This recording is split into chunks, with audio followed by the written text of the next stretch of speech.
Welcome to the CEO Launch Podcast. We are a dynamic mother-daughter duo bringing you personality, insights, and practical advice from two different generations of entrepreneurship. We aren't just mother and daughter. We are also best friends and business partners. I've watched my mom help thousands of entrepreneurs start the businesses of their dreams, including me. And now it's your turn. Hey, CEO Launch family, welcome back to episode number 39. And if you missed us last week, we talked about prioritizing the things that are important. It was our time management episode. So if time management is something that you struggle with, you may want to go back and give it a listen. So today we are going to talk about over-preparedness and how it is a thing. So to kick us off, Kenya has a story. Today, I'm really excited because we get to go back to an OG story. We haven't done one of our throwback stories in a while. So I'm going to take you back to, I think this is about 2003-ish, maybe 2004. Yeah, I think it was, the diagnosis was 05. So yeah. Don't. You're over here spoiling the story. So I'm going to take you back to 2004. So my mom had this thing when she was raising me that she just really wanted me to be prepared for life. So I was doing laundry and cleaning bathrooms at 2 years old. And she said drama right now. You all can do some math and you know that in 2004 she was not 2. So go ahead. Okay, but I was cleaning the bathroom at Anyway, 5. Go ahead. 6.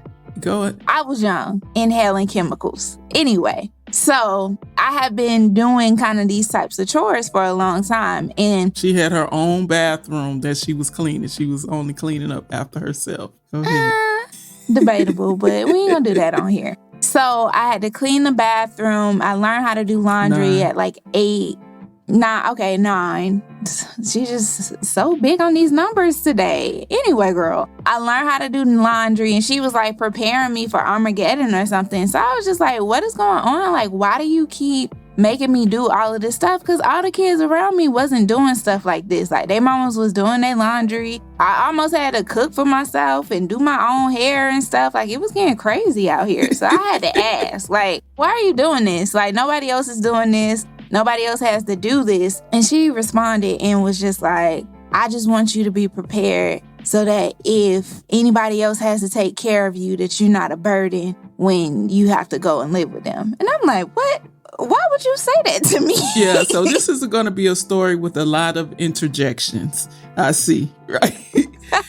So to clarify, I said this was around the time when her dad and I were divorcing. And my thought was, if he remarried and someone else, when I said go live with someone else, it was more so if he remarried and he had another wife, that she would not be a burden to his wife, that she would know how to do basic things for herself. So on another episode, we're going to talk about effective communication, because I was today years old when I even learned that that's why she was doing all of this. But okay, girl. So I'm over here oh, she about to die. What is going on? What is happening? So fast forward a couple months, she comes and she sits down and she talks to me and she's like, hey, I have to tell you something. I haven't been feeling well and I found out that I have thyroid disease. Now, again, to give you context, I am 9, 10, maybe. I don't know what that is. And you got to think again,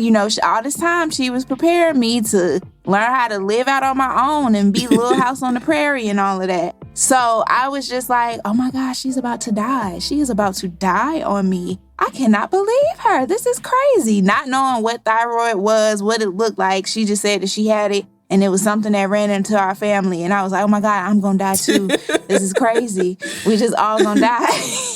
So I am just I had to go into hyper independence mode. And I just make sure that I know how to do everything in life, because apparently my mama is going to die. And I need to know how to figure out how to do life by myself at 10 years old. So that's my story for that day. I was very prepared for Armageddon, to live on my own, on the Oregon Trail, all of that, because my mama was just so convinced that if I didn't have my stuff together, I was going to be a burden on somebody else who was going to have to take care of me when she died. So as we're preparing for this episode and we talked about this in retrospect, I'm like, oh my gosh, I'm kind of appalled. Like, I had no idea that I was sending her into this hypersensitive mode of she's about to lose her mom. Because even I think even when I told her about the thyroid disease, I just said, hey, I'm gonna have to take some medication, and once the medication is gonna regulate my thyroid, and then I'll be okay. So I had no idea until, like she said, I'm today years old. Well, maybe I'm like yesterday years old because we So I had no idea that my desire to just have her be prepared. I honestly wasn't thinking in the terms of if I die. I knew what it was like to be a step parent, and I knew what it was like to be a step parent to kids that did not know how to do certain things. And I just didn't want that for her. So yeah, I mean, that's just honest. We being real right today.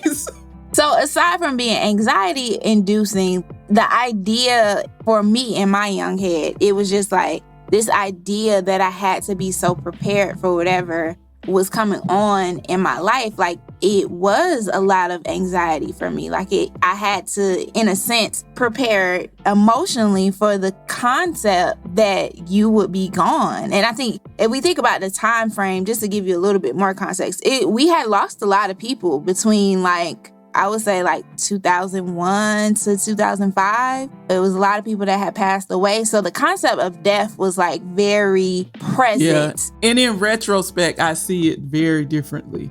Yeah. So it's like I knew that people died. I knew that people passed away. And I didn't expect that you would be one of them until we started having conversations about me being so prepared for life. It was like, oh my gosh, she can die too. Yeah. This is crazy. My whole thing was just preparing her. You all know a lot about our story and just the things that Kenya has accomplished as a teenager and as a young adult. And I was always of the mindset of it's my job as a parent to prepare her for life. So that's what I thought I was doing. I didn't realize that I was over preparing her, and my over preparedness was causing her this great deal of anxiety. And so we shared that story because we're thinking about how often do we do this in our businesses? How often do we over prepare to the point where we've created this level of anxiety in our business? Maybe overthinking stuff, or not doing it because you haven't thought it through all the way, or it's not perfect. Yeah,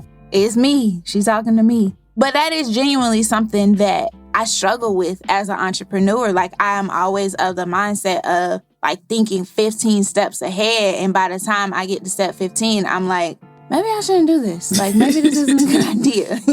Maybe we should rethink this, because it gets scary. Like, you kind of get into this spiral of thoughts and anxiety that can just make it feel like it's not worth it, or that something bad is going to happen, because you're thinking about all of the possibilities versus focusing on the positive outcomes. And later on, we'll talk about calculated risk and risk mitigation and all of that fun stuff. But I think for this particular episode, thinking about what over preparedness can look like for you as an entrepreneur, in my case, it scared the bejesus out of me that I thought that I was losing my mother. But for you as an entrepreneur, your over preparedness might be scaring you away from something that could be your next big thing. Yeah. You thinking about it too much, and you are not acting on whatever it is because it seems fearful and frightening and things like that, because you're thinking about it too much, or you think that it has to be perfect. Or like I said, it's me. This episode is for me. I am somebody